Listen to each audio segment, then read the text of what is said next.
No, we don't. Correct, that's. It's gonna be a few more.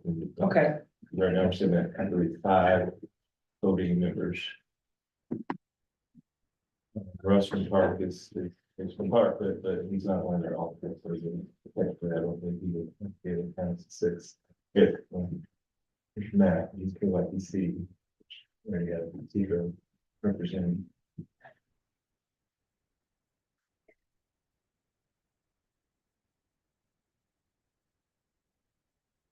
We may go ahead and get started, and then we will Just skip all we'll back. skip the minutes until, because that's the first action item, and we're gonna have Lieutenant Isbell speak. One more. There's one more. There's one of us with pop now. Okay, for the fire action.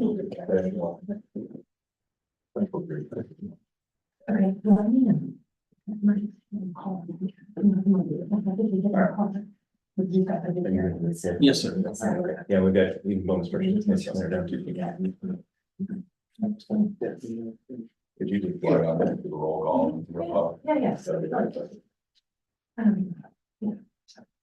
Tried to get you on Saturday at the Forest Festival, and I saw you, but You did? I was with my thing with the cheaper conversations every time I heard them. Yeah, I wish you would have. Yeah, there's so much. It is all this Star Trek. It's really good. It's like me creep. It was There have been fantastic. 2 days. Yeah, that was a lot of fun. I'm trying to think of. Every time we. You're moving, you got the gal. So get it there. Yeah, It's turning this is discussion. neighbors. Yeah. He's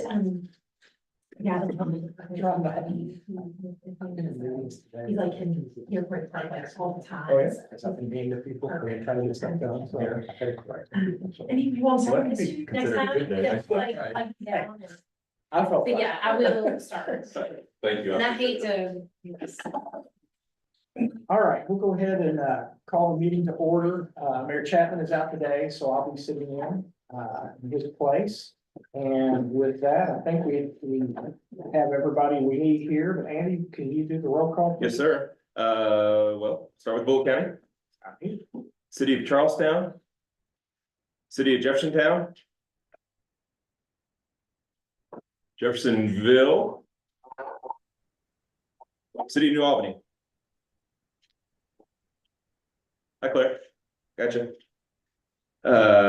City of Shively. Mayor, thanks for joining us. City of St. Matthews. Sure. Thank you, Bernie. Clark County. Floyd County. Nick Creevy's on right now. Thank you, Nick. Anybody from NDOT on? Jefferson County League of Cities, we know that Mayor Chapman's away this month. Kentucky Transportation Cabinet. See you go. See you, girl. Who else we have? See Matt. Hi, Matt. Hello. Louisville Metro Government. Present. Hi, thank you for joining us. Airport Authority, don't believe so. How about Oldham County? Right, yeah. Here's one, Town of Clarksville, Mike Huff's here. Mike. And then TARC. See, Russ is here.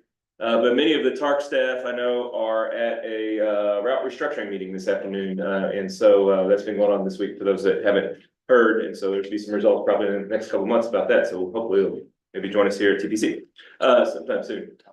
Tom Hall, we'll recognize him for joining us. Are there any other advisory members? I don't believe we have Federal Highways. I believe Tanya told us she was going to be out of town this week. And so we'll miss her this month. We'll catch up with her next month. But we certainly have a quorum and All right, thanks, sir. The April 2024 TDC meeting minutes, assuming everybody's had a chance to review these, seeking approval, is there a motion to approve the minutes? We've got a motion, is there a second? We've got a second. All in favor, please raise your hand or say aye. Hi. Any opposed? Thank you, moving on. Greg, the public comment period. Yes, did not receive any public comments prior to the meeting beginning. I don't see anything in the Q&A. Okay, we'll move on to the public involvement report.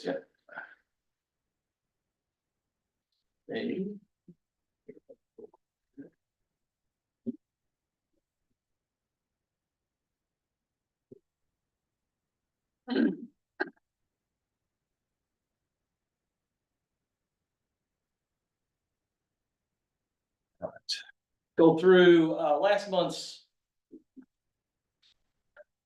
numbers and outreach. So website for analytics, our numbers for our main page, we did see a little bit of a decrease, which was a little interesting, just considering we had an amendment going on, but we did see a slight decrease, 169 visitors for our main page.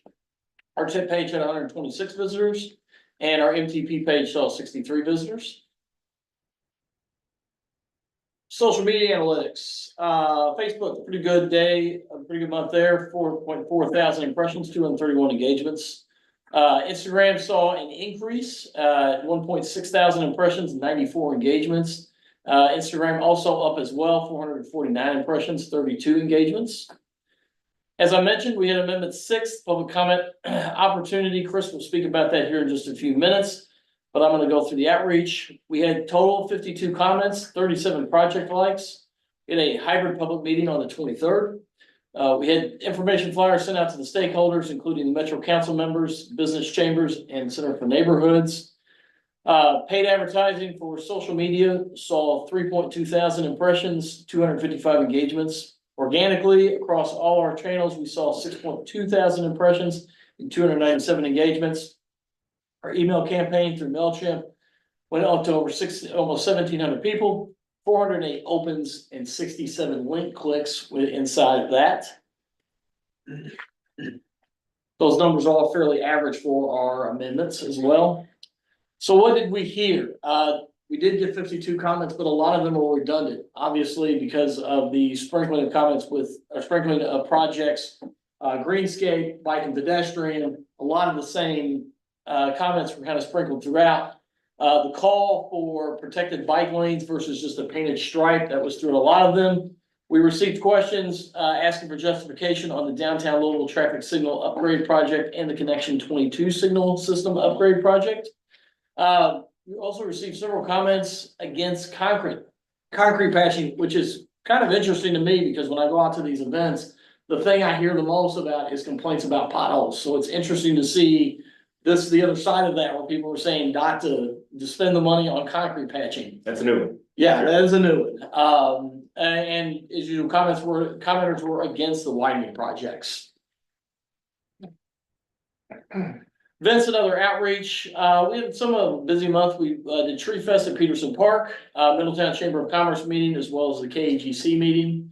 We also, as an agency, went out to the Bedford Elementary Career Day. That was fun talking to the kids about all the things that KIPTA does. And we also asked to speak at the TARC's on-demand service press announcement. We received one public comment from the Peterson Park. It just says that we live off Taylor Boulevard. They really like the road diet and would love to see more. So that Is that just the celebrating. Yeah, Yeah. it wasn't me, but. We sure. That wraps up my report, but if anybody has any questions or anything, I'll take them at this time. All right, any questions for Greg? I do like how your graphics work. Oh, That's so thank you. cool. That's go here. It's entertaining. Yeah, we tried it. Yeah.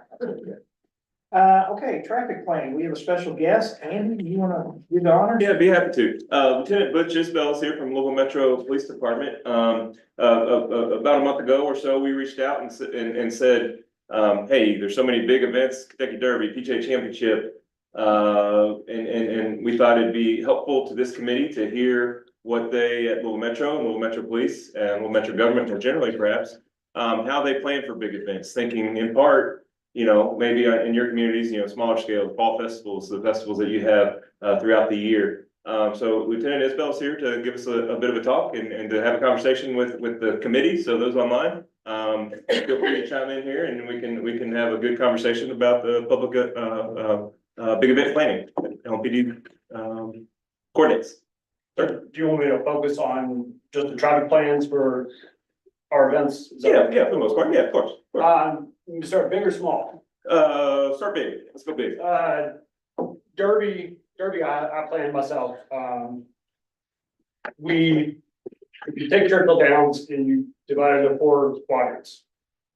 We're not trying to inconvenience people, but our plan at the end of the day is, if you're parked here, you're going this way. If you're parked here, you're going this way. Our plan is to get everyone out of the area as quickly and safely as possible. Once you get far enough out of our designated area, You can start doing U-turns, go wherever you want at that point. We just want everything clear. We made the change this year. We shut down the ramp 65 south to Quinton to alleviate some of the flow into gate 4 of Fairgrounds. Yeah. That's where the buses go to the shuttle route central to stay on Churchill. So we asked the guard and everyone who worked that post at Central Quinton last year, what was the biggest problem? That's always the complaint that we get at that location mostly. And it was the traffic coming off there, butting into the buses. So we're like, okay, well, let's just see if this works. Work hard. So we do little things like that. What worked last year, what didn't work last year, what gets people home quicker.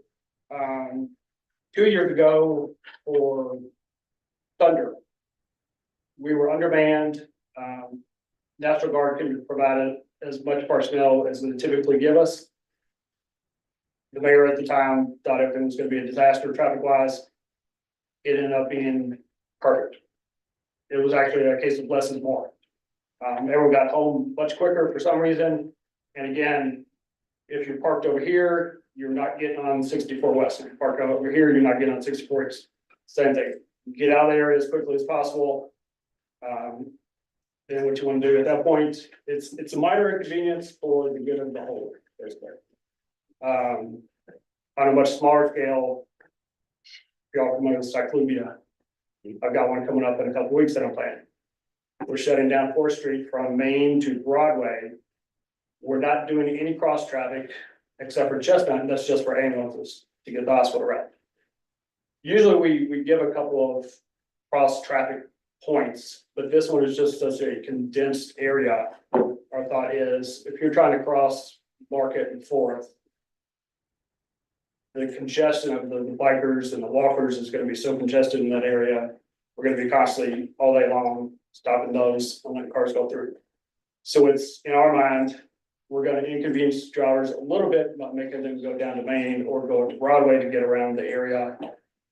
But in our way of thinking that the event's going to go off much better, much less inconvenience for the participants themselves. And it's a minor inconvenience the way we see it. That's kind of how we try to look at most of our traffic plans. What's going to negatively affect the fewest people as possible and accomplish our goal of getting people home in a reasonable amount of time. How early do you start the planning for some of these things? Derby, we have our after action Derby meeting in 2 weeks. And a month out of that, we're gonna start planning Derby 151. It's automatic, and that is every government agency that you can think of is involved in that. We are Derby, people think we're running it, we're just basically the home agency. Secret Service and FBI are running that thing. It goes up to a Tier 1 and we're a Tier 2. So if we got up to Tier 1, Secret Service would be running everything and saying, no, you're not doing anything, LNG, you're doing what we tell you to do. So at that point, we're kind of at their mercy, but and it's more of just a traffic plan at that point. For Cycluvia, that's probably akin to, on some level to closing a street in a smaller community. How much in advance for one of those types of events? Those are tricky because we don't get a lot of notice because it's more, I'm not sure how Metro government decides when those are going on. I got notice probably a month ago, and of course Derby planning's going on. So we started doing what we could, kind of looking at what roads are going to be closed, what alleys we need to block off. But it was more, hey, let me talk to you after Derby. So me and Mr. Lepping have been in conversation since then. So I've basically got, it's almost done. I need 6 more volunteers, officers to volunteer to work it. We just sent out our plans for dump trucks, barricades and everything this morning. Are there questions that the other members of the committee might have? Anything come to mind for y'all? Yeah, if we can go back to Derby, I remember, I'm old enough to remember the old days before they had the buses going from, and there would be, the roads would be blocked off, you couldn't go one way and all that. That always seemed to work really well. Now with the buses, that seems to work great too. Are there fewer incidents since the expo center? Where you pull in there, you park, you ride the bus over, which I think is great now. But like I said, I go back to the old days where there would just be roads blocked, you could only go one way coming out, the traffic. How do you all, I mean, what's the incident difference between that? Does that work better? I'm just curious. It works better now just because you're getting the dirty goers in there easier and quicker. At Central and Floyd, you don't go past towards Churchill unless you got the right pass. Right. It's basically, if you're not a shuttle or a police car, you're not going through there. It gets them in much quicker, but you're also dealing with, like, the crossing at 9th and Central is the pedestrian crossing. It's a nightmare. Because the way Churchill's set up, the buses have to go past that to drop off and pick up. And then you've got 1,000 people waiting on the sidewalk, getting antsy wanting to cross. This year, they redesigned, if you've been out there, they redesigned that area on Churchill side, which made the mass of people worse. Because there was only like one spot, it Yes. seemed like, where everybody was funneling into that. Yes. Yeah, And some of their times got a little mixed up, because people didn't know if they were supposed to go north to get to a shuttle or go south. So everyone's trying to cross each other like this. We alleviated some of the fights that we anticipated were getting ready to happen, but just yanking some of the fencing and just throwing it on the ground and get rid of it, which let them breathe a little bit. But that's the main point, and you're not gonna solve that the way it's designed. I mean, unless you go around Taylor Boulevard and jump on the Waterson. So it's, what's the best we can do with what we have to work with? right. Is Churchill, I mean, I'm assuming, do they listen to you all, or you all have to listen to them? A little bit of both. Okay. They tell us what they want. Mhm. There's some things we can't do. Right. They don't like golf carts, they don't like, we don't pay attention to that nonsense during that. As long as they're not impeding traffic, they're not committing any other crime, we're not gonna care about that. They sometimes want us to police their parking lots with stuff. We're not gonna worry about that, right? We're there to get people safely in and out, that's it. So we kind of overlook a lot of things. Well, I know, like I said, going back years and years and years ago, it worked, it seemed, I always had an easy way in and out. For that big of a crowd, going back, 150,000 people trying to get in and out, it always seems to work well. And then the bus side of it, but I did notice how everybody was in that. I thought, I'm just thankful I didn't have to be trying to cross the street here. I was glad I was on a bus, so. Yeah, there were good points about the old way. It's easier this way directed traffic, because you got that fencing taking up a lot of intersections where we'd have to man it. So it's easier in that route, but it's still confusing. There's not enough signage put up there, and that's a Churchill issue. Yeah. I mean, we can't control what they do as far as that. Right, right. Interesting. So first of all, I want to give a big thanks to LMPD's traffic division, because I know they've been working closely with Vision Zero and meeting monthly, and that's really helpful. I hear positive feedback from my colleagues in Public Works. Second question I have is, how much lead time do you need, or how much lead time would be optimal for an event like Cyclovia? I'm of the type, I want my event planned and notices sent out a month ahead. That's not feasible, it's not what the policy says, I just like to be much earlier than late. If I could have, like, Cyclovia is done, I just need a couple more volunteers, but all the planning is done. It's more of a courtesy, so I can send out to Kara Boyle, I don't know if you know her, or PIO. These roads are gonna be closed, so you can let Waze and all the map apps know. Let the businesses know downtown. So to me, it's just more of a courtesy. The sooner I can get the information and get what I need done to send out, the better. And then as well as letting the officers know, hey, I'm forcing you to work on your weekend off. We should take that seriously every time we think about it. So, okay, a month, certainly noted. And again, thank you for all the inclusion of our Vision Zero team. They do a lot of tremendous work. In your experience, maybe something that you all added, or a person you've engaged more in the last year or two, or what have you? Are there people that you'd say, hey, make sure you reach out to that type of organization within your communities? Whether it's the media, the public works, of course. Are there people that get overlooked in the conversation that'd be like, oh, now that we reach out to them, that works better now? This year, this is the first year I've run Derby. the council lady who is over that area, I think this is the first year we've met with them and gone out of our way to talk to the neighborhoods. To hear, because we're blinded by, this is our goal, this is what we want to get done. And we're hearing people say, hey, I'm gonna make $1,000 letting people park in my yard this weekend. If you're not letting cars go through, I'm gonna miss out a lot of money. So it doesn't hurt us to let people go through there, and we can change things like that and make people happy. Thank you very much for Longfield. Yeah. Yes, I mean, Are you feeling with the VFW? yes. Yes. Yes, and those neighbors that live along Yes. Longfield and what that means to them, so thank you, because Yeah. I know there's what makes sense on paper, and I also know there's what impact is felt in the community, so. Yeah, we got a little strict for a while, but the movers and lifts were clogging everything up. I understand. So I also understand those neighbors depend on that exactly, with a whole and we lot. were taking that into account because we just, well, let's get rid of the Ubers and Lyfts, so let's crack down. And then we listened to the neighbors and like, listen, out of time, man, this is a lot of my income. So we're like, well, let's crack down a little more on the Ubers and Lyfts, you know, have the records show up, scare them off, and let people make the money. I don't care what they're doing. I'm not worried about that.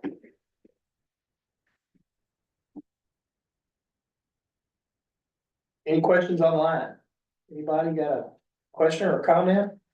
You may online have any best practices that you use in your community even.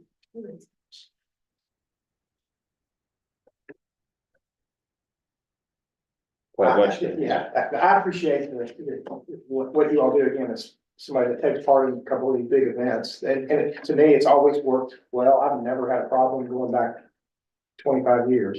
You all have always done outstanding work. I do think it's an interesting, and again, one of the things that we do, of course, we're in Bullock County, reaching out to the neighborhood and the elected officials there to let them have a say or a voice. I think that's a really smart move. And it just makes people feel like they're buying them, and that's always good. But I think y'all do an outstanding job. There was one lady in particular that lived on Wizard who, she said, I've been promised before and everyone's always let me down. So we made a point of going to her house and saying, how we doing? Sometimes that's all it takes. Yeah, just great. Yeah. Half the battle is showing up, so that's outstanding. Anything else? Yeah, well, thanks so much for being here. once Yeah, again. thank you very much. We appreciate it. Absolutely, have it help. Thanks so much. Welcome back anytime. Thank you. Appreciate it. Thank you. All right, Brady, you are up. Okay. Project Landon.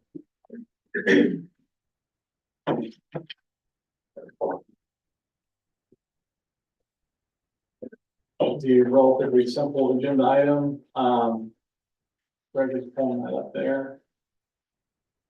Okay, so there's QR code and a link y'all can use to take a look at the updated project management guidebook. You may remember that, originally a TCCC working group was formed in February. They met on 2 different occasions to iron out what updates need to happen, what kind of clarifications need to take place for the project management guidebook. Those policies were brought forth to the TTCC in April and were recommended for approval, and they were brought to this body in April as well. And the policy changes were approved unanimously by this body in April. And so since that time, Get the Staff has actually taken those policy changes and implemented them into the document in a way that works with the flow of the rest of the document, have updated the design and organization of the document essentially. And this QR or this link here is also in the memo for this agenda item as well.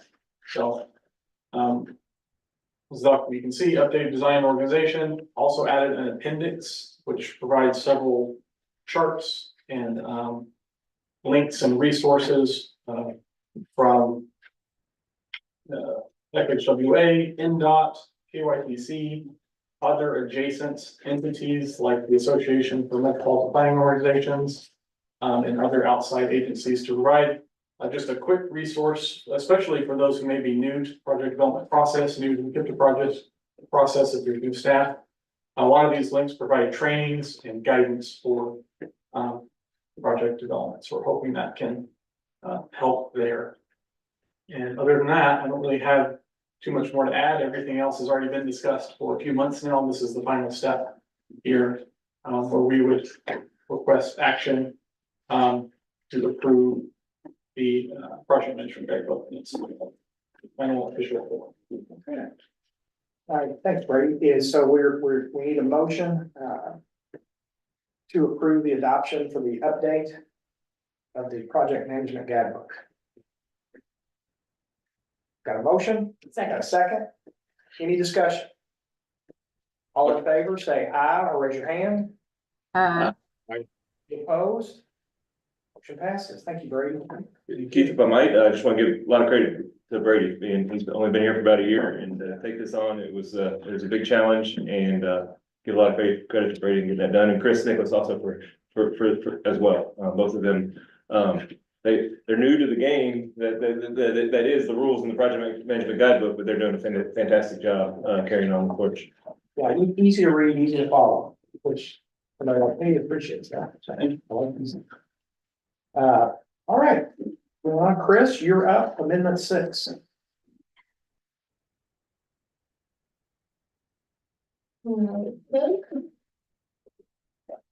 Amendment 6 today. It's to the TIP and MTP. And the full packets in your agenda. I'm just gonna present a little summary of the project. Outline of the tasks. These project applications were due back March 15th, and we got 13 at that time. Toward the end of March, we completed our internal review. We did an air quality conformity, we did our air quality conformity activities the first 2 weeks in April. And the IEC concurred that all updates were exempt and would not require additional air quality analysis. As Greg mentioned, from April 23rd to May 7th was our public comment period. And we did have that hybrid meeting at the Global Free Public Library Southwest branch. And TTCC gave our recommendation to request for approval today. And that's what I'm going to get to after this presentation. Also, I forgot to mention, the comments were sent to you all by Greg back on the 8th, and they are included in the packet as well. So our summary, the first 2 projects are KYTC projects that go together. The KIPT ID 233, Kentucky 1819, it's becoming a parent project, and a segment of that project from Bluegrass Parkway to Blake and Baker Parkway is going to be a new child project. Next, NDOT had a I-265 pavement patching project. And then NDOT had KIPT ID 3158, US 31 concrete pavement restoration project. That one's just getting an update to TIP funding.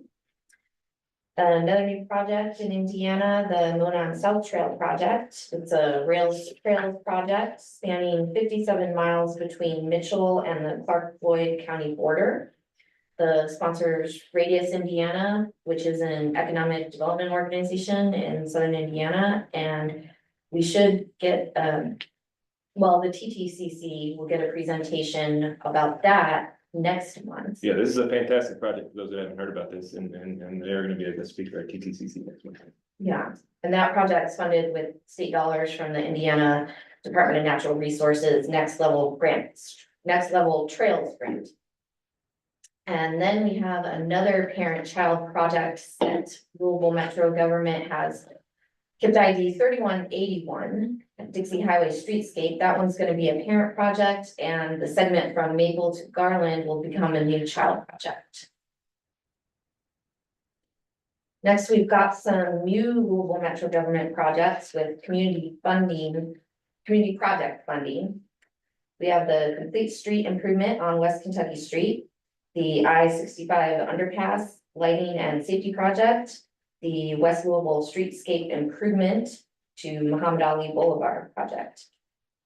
Then we have KIPT ID 1353, connection 22 signal system upgrade and 3127 downtown Louisville traffic signal upgrades. Those are both modifying the project descriptions. And finally, we've got TARC, KIPDI, the 1500, updating the funding year, which that's actually like a past funding year that just for our records, we needed to update it in the amendment. And that's all I've got for my summary. If anyone has any questions, you can ask them now. Otherwise, I'm looking for approval. Okay, any questions? Seeing none, is there a motion to approve the amendment 6 amendment? Motion. I got a motion, is there a second? I got a second, motion a second, any other discussion? I have, Go ahead. hi, could I speak, please? Yes. I'm looking at the Monon South Trail, which of course will connect, continue through New Albany, and I just wanted to see if there was clarification. It looks like that this is for the portion that is only in Clark County. It's showing the total estimated project cost at 75 million, which I'm assuming is outside of Clark County. Yeah, the other portion, it's my understanding that that'll be a separate project ID at an upcoming date. The part that's going through New Albany.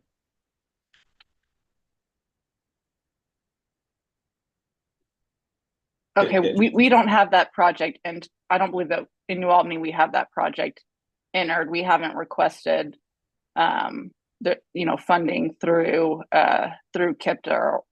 This is all DNR Next Level Trails funding. So I guess I'm trying to understand the 75 million, if that should only reflect the portion, if the total estimated project cost should only reflect the portion within Clark County.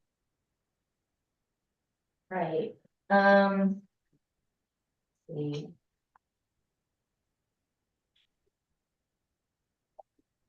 I know that on our comment map, we only reflected the part in Clark County, but I don't remember if I was able to clarify the cost details for that portion only. Yeah, that's something that I think we requested, but Claire, to your point, this 75 million, it's our understanding, Chris, correct me if I'm wrong, that's for the Clark, Washington, Orange, and Lawrence County portions of the project. The phase 1 or this ongoing phase that's slightly more imminent than the connection into New Albany. The total cost programmed in the TIP, which is the design and construction, is 22.3 million. And then the total project cost is 75. And honestly, I'm under the impression that that is just this portion of the project or this phase of the project. Correct, not the Yeah. phase 2 or whatever Yes, the New Albany yes. portion is called, yes. That's my understanding as well. Does that differ from what you've heard, Claire, or are concerned about? Well, what I'm concerned about is the service area covered by KIPTA to include Washington, Orange, and Lawrence counties also. If that means that the total project cost should only reflect the project that is within the KIPTA service area. I don't think that because we've asked, because there's been similar projects on There's I-65 widening projects and other ones that have had the similar problem when we've said, hey, we sure would like to have the KIPTA region cost, even if you're spending a lot more NDOT or whomever for a project that goes across our metropolitan planning area's boundaries.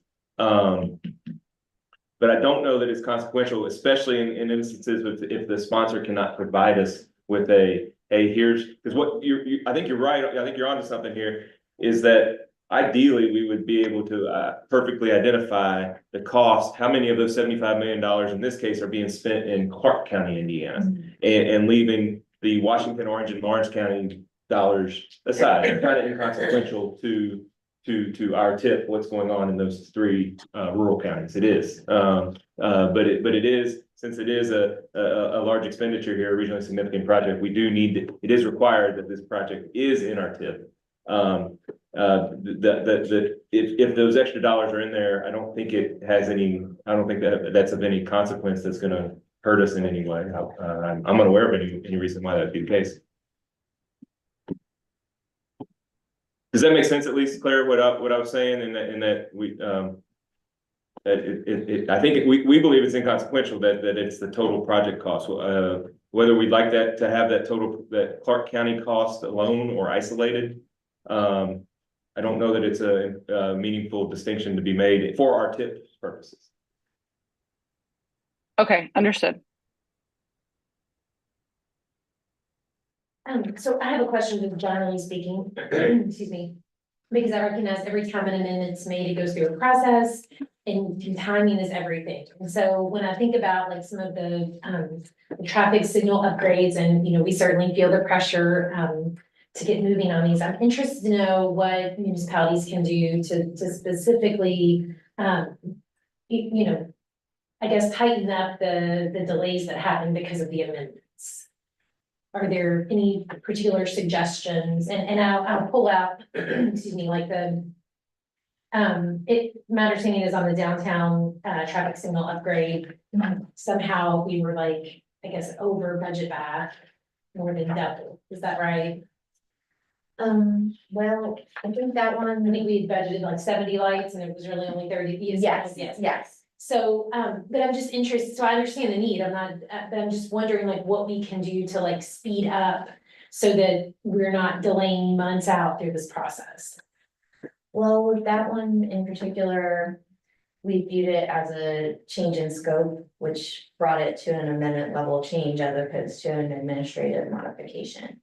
And the Because change of of the scope work. is just because the number, Yeah, Yeah, if it was 7 miles of improvement and became 3.2 miles of improvement, right? The 70 to 32, same ratio. That, I think that was the determining factor here, at KIPTA, and keeping in line with the federal requirements of what's changed. It's a borderline case, it is. And this amendment is exclusively, what we call exempt projects, and so there won't be any further delay after today. okay. And hear me say, I'm not questioning, I trust you guys know like the basis for which something like requires a scope change or not. I'm just generally interested in like, how do we prevent a 6-month delay on something that, you know, I mean, Understood. I don't know how, quite frankly, it just begs a lot of questions on how you get from 70 to 32, but I do just wonder how we can speed up the process or mitigate delays. Yeah. I think we like the specifics, but hypothetically, if it was a traffic signal improvement project and there was no number to begin with, and I see. So, Yes, that's helpful. couple things. This one's probably a sign of our times. That is probably inflation caught up with this one. I think, right? We thought we could afford 70 and this amount of money doesn't get 70, it buys about 30. I think that's probably part of the conversation here. And that's hopefully. Which seems like a lot, but is probably a reflection of the times, yeah. I think so. Secondly, just to remind everyone that when we receive projects, when your staff sends projects into Chris, no matter the type of project and no matter the scope of it, how large the project it is, we put it through the same scrutiny. Basically, the first question in essence is, can it be a part of an administrative modification? And those get done at least one a month usually, right? And so if not, then what? Is it exempt or non-exempt? Can we put it in an exempt amendment like this one that goes faster than that non-exempt process? The non-exempt process amendment is the one that takes time, probably 6 months from start to finish, from saying, hey, Little Metro, hey, KYTC, hey, St. Matthews, hey, Bullitt County, hey, others. What projects do you have, all the way to that federal approval that we would get typically about 30 days after TPC approval, right? This one doesn't, it won't be that long because it's the quicker version of it. So we're always trying to get those projects through the system, through the ringer as fast as we can. And yeah. I trust that. I just also feel the pressure. And so We understand. begs the question of like, you know, how can we do better? I think the feedback on maybe not being as specific then would not necessitate. yeah, I hate to say, don't be specific. No, I understand. yeah, changing the number, or, I mean, if it's changing the project limits and you're taking off a chunk of a street, that's gonna be a scope change too, and you have to be specific from the get-go on those. So, okay, Yes, So not easy, but something Yeah. that could be different in some instances, maybe. yeah, there's zero reason why KIP the staff or KIP the TPC should want, to slow things down, but we are trying to follow all the federal regulations and be accountable to the public, through the public involvement process. And that's a time consuming process, whether we love that or hate that, or just, we know that it's part of the process, somewhere in between, it is what it is. And if I may, if you have any changes that you think are borderline, maybe it's an amendment, it's gonna take longer, please let us know on the front end, because Chris is always giving schedules, but once it gets into the amendment process that has to go through public review, Then you're- you're locked in, so if you present us something the day after, then it's like 6 months instead.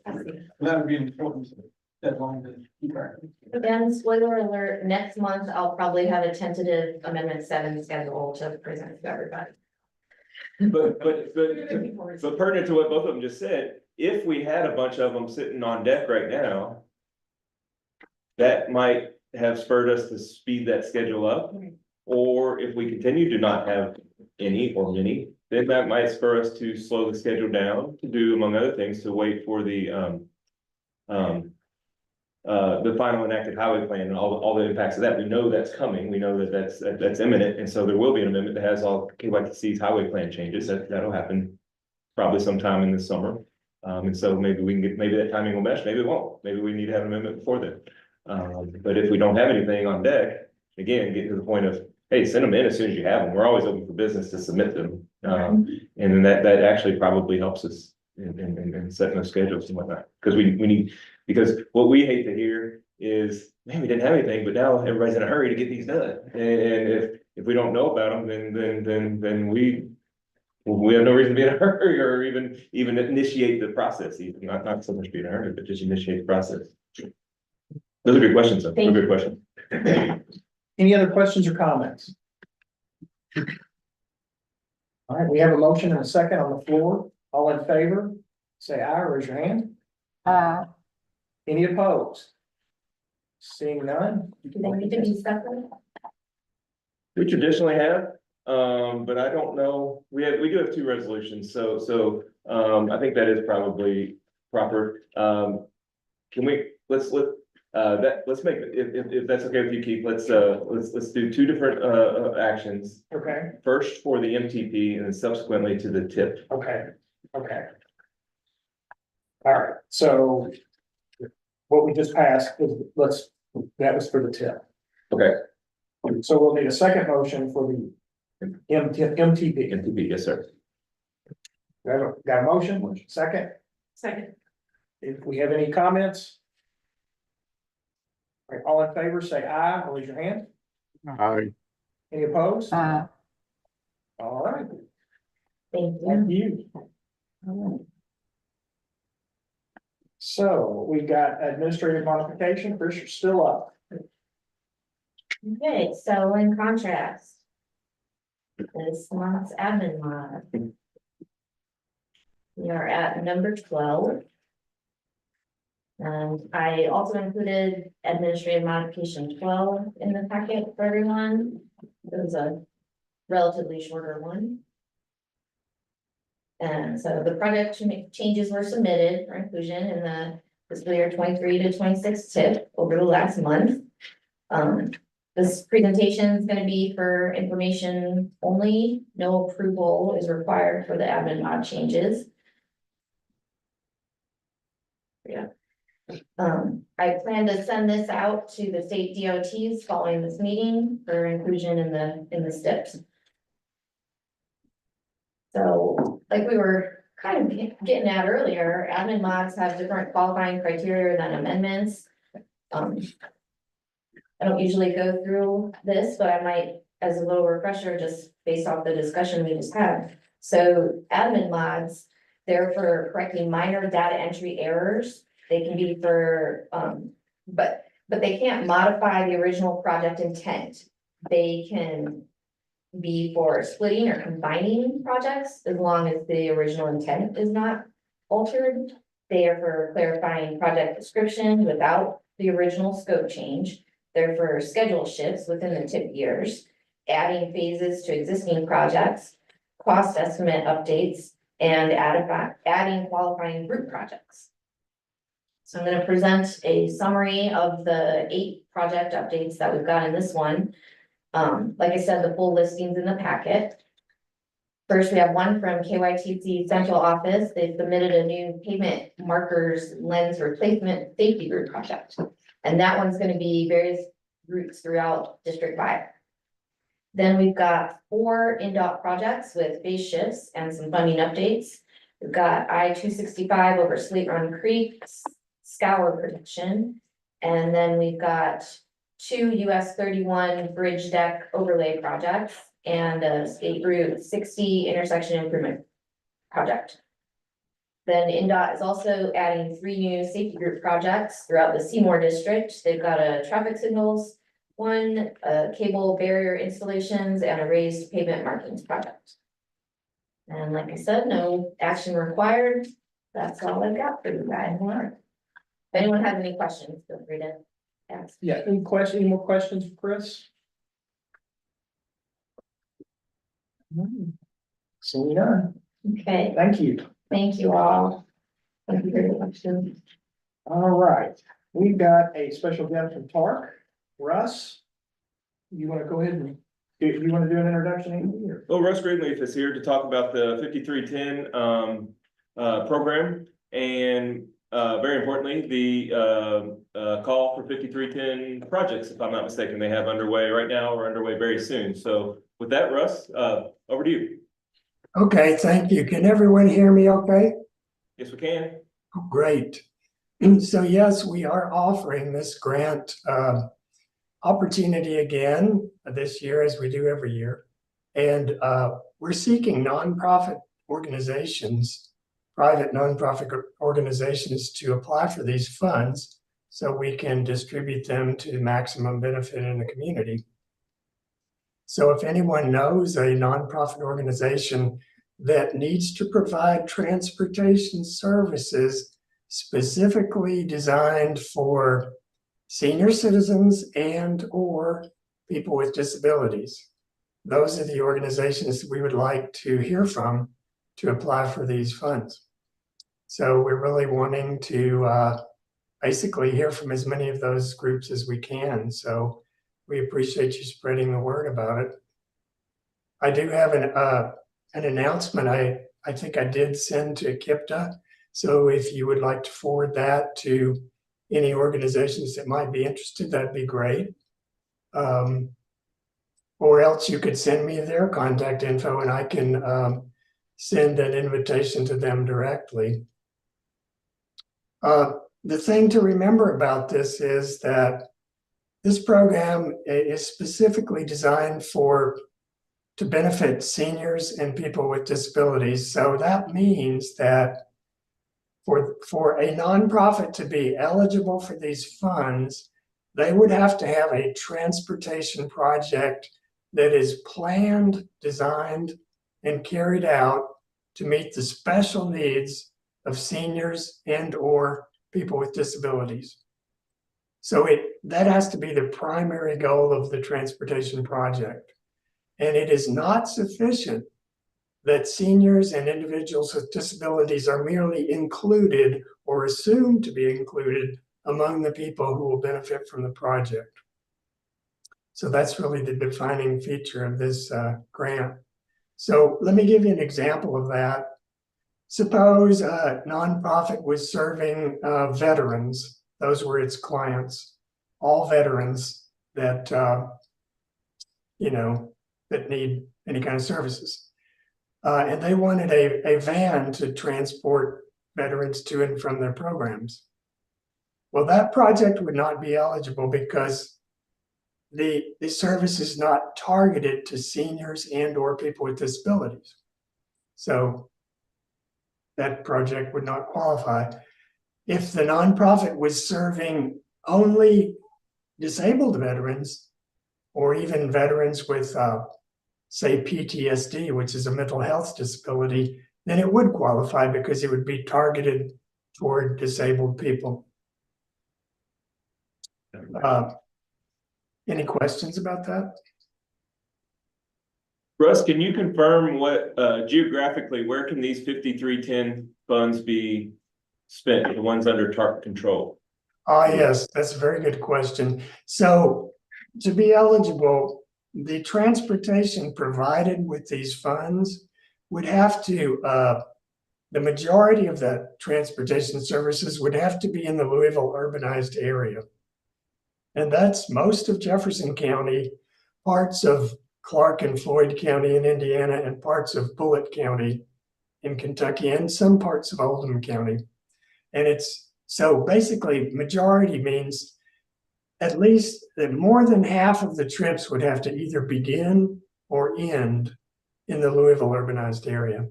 And it's important to also remember that the Louisville urbanized area just got smaller because the city of LaGrange was taken out of it. And I think one or two other little urban areas were removed. So it's now a smaller area than it used to be. Right, Mount Washington was, for some reason, removed as well. Mount Washington is its own urbanized area as of the 2020 census. Right, some of those areas just became their own little urbanized areas, so they're not part of our area, so they don't apply to us for that funding anymore. That's correct.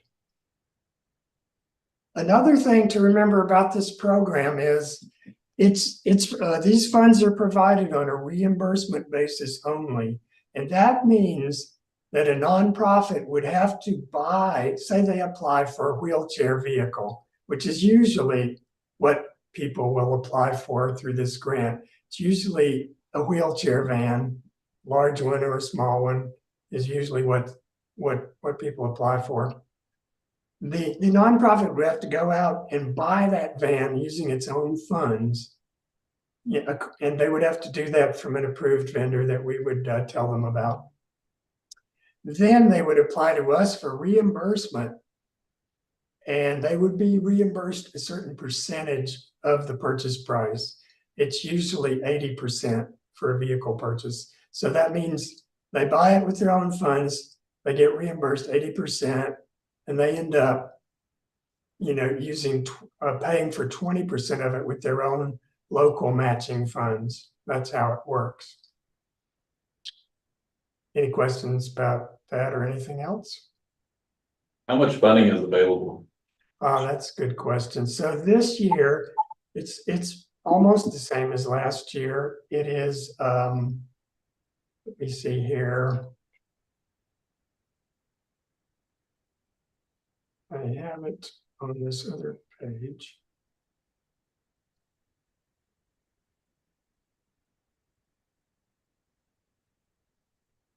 Just 1 second. Okay, this year it is $1,243,089. That's the amount of federal funding.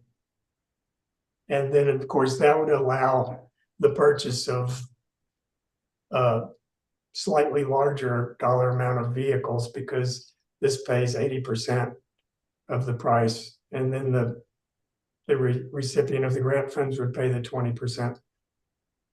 Is this just for the capital purchases, or would it also be for the operation of the transportation? Yes, operating assistance is also an eligible expense in some cases, although it's more restrictive as to how much funding can be received for that.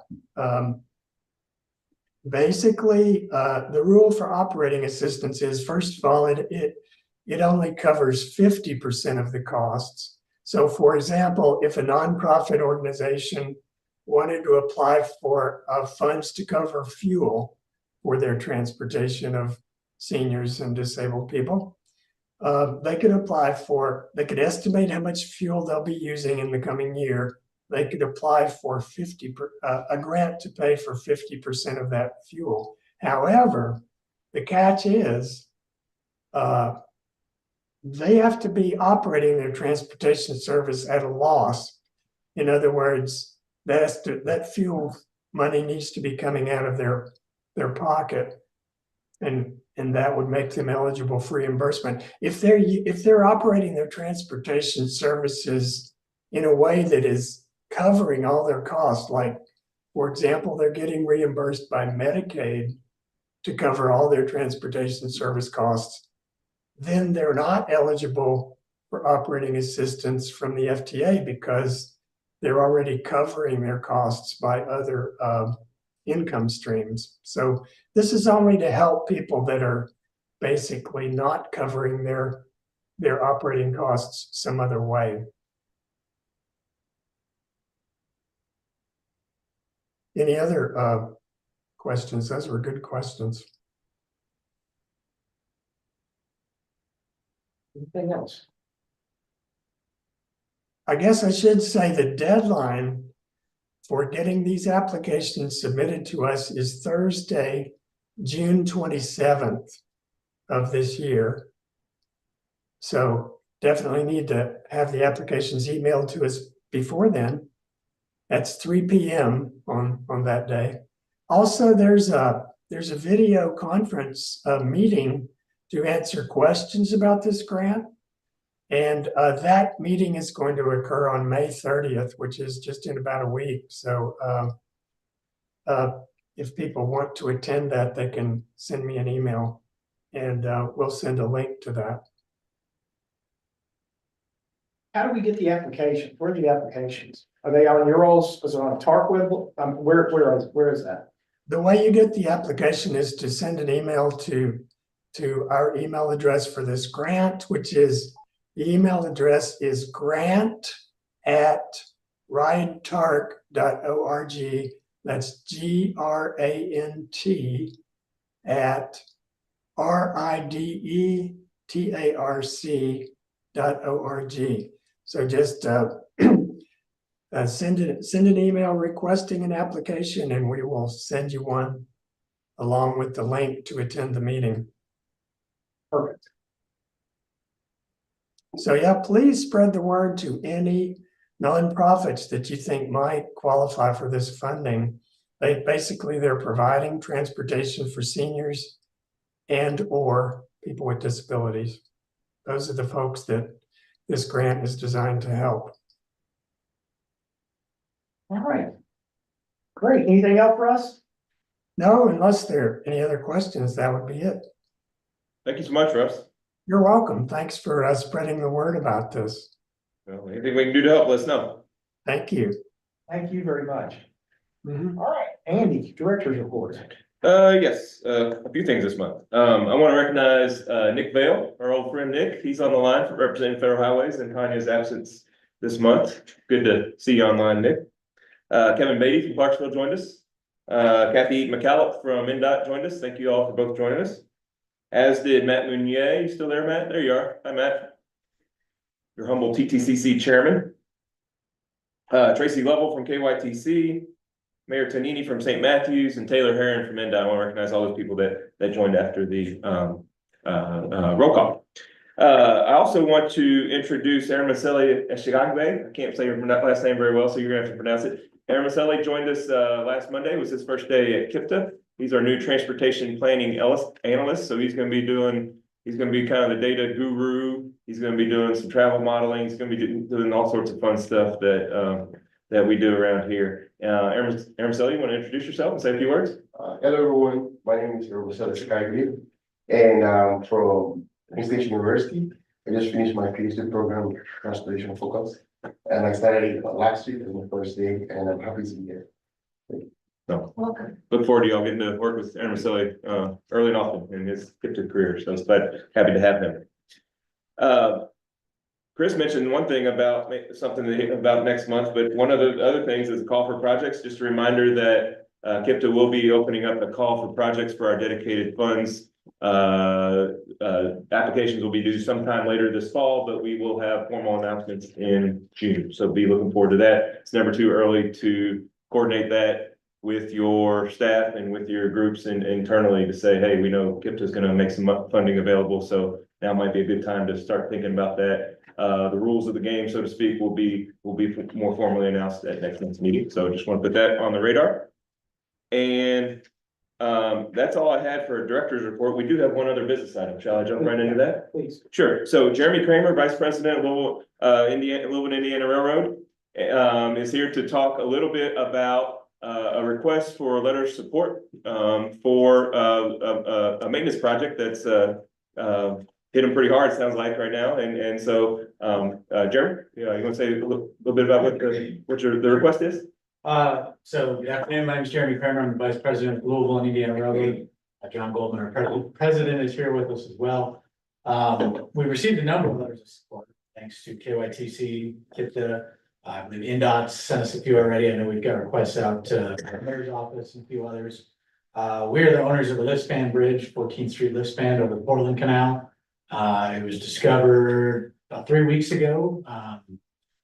The shivs, the pulleys on top that the ropes flow over, have started to degrade. The span itself's 105 years old right now. Those are original pieces of equipment. Right now, we're looking at about a $12.5 million repair once the engineering is completed, all the environmental and everything that has to go with it. We are making a fourth and goal application for Chrissy funding, which is through the Federal Railroad Administration. We're looking for letters of support from any agencies who are willing to support that, or local government agencies or traffic agencies. That grant is due on the 29th. So we're hoping to have most of our stuff compiled and uploaded into grants.gov by tomorrow, because we all know those portals get a little clogged down on the very last day. So thank you to everybody that has provided letters of support. I look forward to any who are willing to provide letters of support. We can stick around and talk about the project afterwards, but the reality is it'll essentially replace the whole trunnion, shiv, and hub assembly from the superstructure up with 4 new roller bearing custom manufactured pieces of equipment. Hopefully it will outlast any of us, maybe give us the 100 years the last ones did. So Is that how old it is? 100 years? 107 years old. That's cool. That's cool. It's less than that. Yeah, they've done well, but unfortunately we discovered some cracking in some caps, which led us to dig deeper, and we are where we are now. So How many of those are around the country? Do you have any idea of its variety? they're comparing our model to another one in Chicago, and then there's one other one in the US, but they're like that, not very many anymore in service. So Well, happy to help. I was just gonna say, we should market around that in some way. That should become, I would think, a real investment, and certainly something we want to continue to invest in. And so I know my colleagues in Metro definitely want to support and be a good partner. So we're gonna get busy on that letter, since we feel a sense of pressure as it's due tomorrow. we do have a template for those that are willing to support, haven't yet and need it. It's a simple template to the And how do we get that? I can pass it along to you, Keith. Okay. Yeah, I passed it along to Little Metro just If we yesterday. get and an so- email to just get that through, we'll send that out. Yep, very simple. So I appreciate everybody's help. I appreciate you guys, kept the firm funding us here, Anytime. allowing us to speak, but thank you very much. Thank you so much. Thank you. All right, any other business for this group? Seeing none, we'll take a motion to adjourn. So moved. And a second, all in favor? Any opposed? All right, we're out of here.